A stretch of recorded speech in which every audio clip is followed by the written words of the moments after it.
Welcome to today's episode of Places, People, Purpose. In yesterday's episode, we talked about some of the wonderful places in Prague, as well as its delectable cuisine. Today, we are moving to a new place on the European continent, and that is the city of Paris. I'm very excited to be including Paris in our podcast, as my sister, mother, and I had such a wonderful time there together. I hope that I can convey the excitement and fun we had to you as we discover this beautiful place and its people. To start things off, let's delve a bit into the history of the city of Paris so we have a nice frame of context. We could literally spend months on the history of France and still not cover all of it. So we are going to focus on some of the more notable aspects. It is believed that a Celtic tribe known as the Parisii established a village in the area that is now Paris in the 3rd century BCE.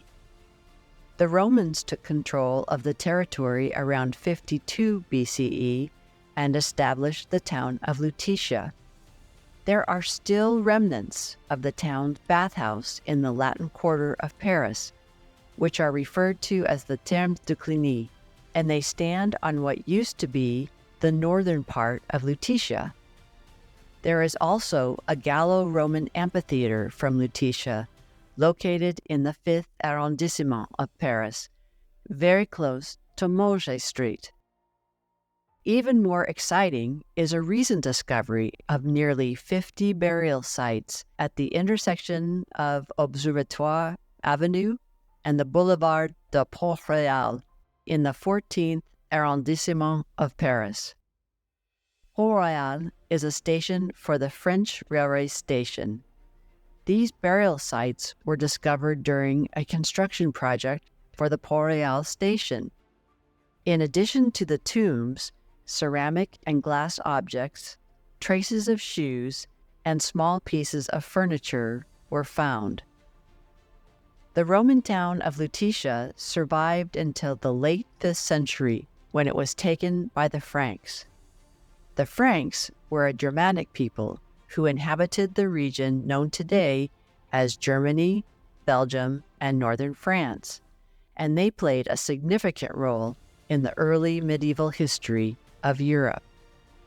They emerged as a prominent group in the late Roman period and went on to establish the Frankish Empire, which became a dominant political entity in Western Europe during the Middle Ages.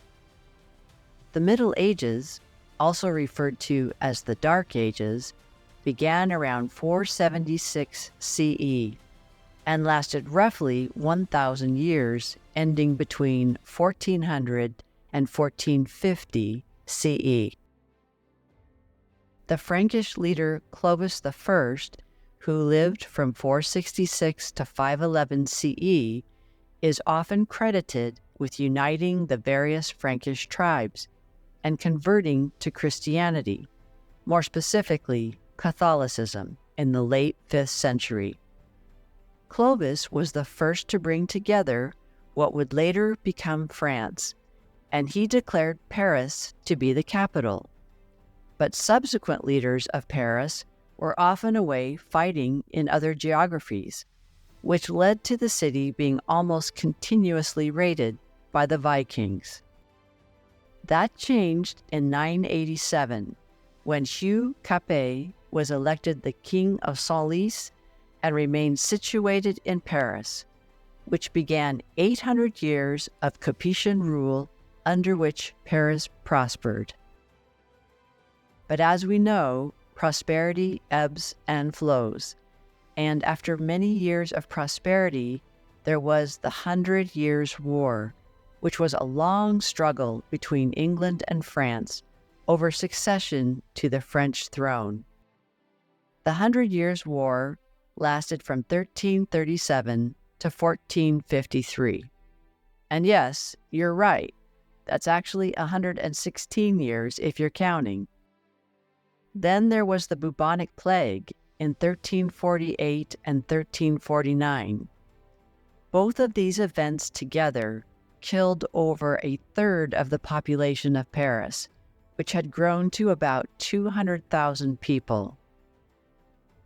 This was also the time of Joan of Arc, who believed it was her divine mission to drive the English from France and have Charles VII coronated as the King of France. She was partially successful as Charles was crowned at Rheims, but she failed in her efforts to take Paris and was captured and burned at the stake by the English in 1430. Charles did eventually return to Paris in 1436, but the English weren't completely driven out of France until 17 years later. Then, in the 1530s, Europe experienced a wave of Protestant Reformation, which was supported in France by the teachings of John Calvin. The wars of religion broke out between the French Protestants, known as the Huguenots, and the Catholics. Henry IV, the founder of the Bourbon dynasty, who supported certain rights for the Huguenots, was reluctantly accepted by the French Catholics, but his reign ended abruptly in 1610 when he was assassinated by a Catholic fanatic. Louis XIV ascended to the throne in 1643 at the ripe old age of 4.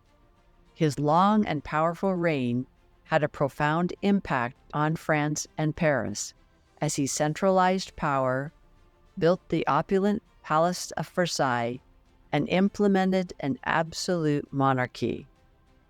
During his reign, Versailles became the center of political and cultural life in France. The 7 Years' War took place between 1756 and 1763 and was a global conflict that spanned 5 continents. After years of conflict between England, France, and Spain over colonies in America, England officially declared war on France in 1756. The war between England and France ended with the Treaty of Paris, which defined territorial lines largely in favor of the British. For France, the war resulted in territorial losses and a significant financial strain on the monarchy. France's subsequent support for the American Revolution, particularly its military and financial aid to the American colonies in their struggle against Great Britain, further strained the French monarchy's finances. While the government was experiencing very significant financial strains resulting from its military efforts, the spread of Enlightenment ideas about liberty and equality contributed to social and political unrest in Paris and throughout France. Social unrest simmered as food shortages and rising prices plagued the urban poor. At this time, France was governed by a system characterized by an absolute monarchy, feudal privileges, and a rigid social hierarchy. There were 3 defined estates, which were the different social and economic classes in France. The first estate was the clergy, the second estate, the nobility, and the third estate, the commoners. As you can imagine, the vast majority of the population composed of the third estate, or commoners, bore the burden of taxation, while the clergy and nobility enjoyed vast privileges. Economic hardship, corruption, and social inequality were rampant, creating widespread discontent. In 1789, King Louis XVI, facing severe financial crisis and growing discontent, convened the Estates General, a representative body of clergy, nobility, and commoners, to address the fiscal crisis. When the commoners, represented by the Third Estate, felt marginalized, they declared themselves the National Assembly, asserting that they represented the will of the people. The tension between the monarchy and the National Assembly reached a boiling point, and on July 14, 1789, Parisians stormed the Bastille, which was a prison. This event marked the outbreak of violence for the French Revolution and is still celebrated today as Bastille Day in France. In August 1789, the National Assembly adopted the Declaration of the Rights of Man and of the Citizen, proclaiming principles of equality, liberty, and fraternity. It asserted that sovereignty resided in the people and called for an end to arbitrary power and privileges. Eventually, King Louis XVI and Queen Marie Antoinette were arrested and tried by revolutionary authorities. Louis XVI was executed by guillotine in January 1793, and the monarchy was officially abolished. Marie Antoinette was also guillotined in 1793 at the age of 37. Many of us have heard the story of her response to being told that the peasants had no bread to eat, but I was unable to find confirmation in the literature that she actually uttered the phrase, "Let them eat cake."